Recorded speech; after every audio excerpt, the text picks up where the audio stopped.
आई बाबा, आपण लहानाचे मोठे झालो, बोलायला शिकलो. ते मात्र हळूहळू शांत झाले.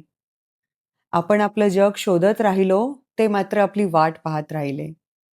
आई किती वेळा फोन करते. आपण म्हणतो नंतर बोलते. पण किती लोक असे आहेत ज्यांच्या फोनवर आज आई नाव वाजतच नाही. मला वेळ मिळाला नाही आणि त्यांना मात्र वेळच उरला नाही. आपण नंतर म्हणत राहिलो आणि त्यांचं आत्ता मात्र संपत गेलं. त्यांना भेटवस्तू नकोत. आपली उपस्थितीच ही त्यांची श्रीमंती आहे. आज ते समोर बसले आहेत. उद्या फक्त आठवणीच राहतील. उद्या हा नेहमी उद्याच असतो. त्यामुळे आजच थांबा, आजच बोला, आजच त्यांच्यासोबत बसा. कारण त्यांचं आज, उद्या आणि परवा हे एकच ध्येय असतं. ते म्हणजे आपला वेळ. विचारा त्या आईला, आई गोळी घेतली का? गोळीपेक्षा अधिक परिणाम तुमच्या गोड बोलण्याचा तिच्यावर होईल.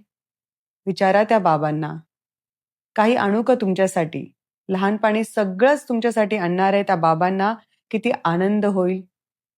म्हणून जीवनाचा उद्या घडवताना आजचा आनंद विसरू नका.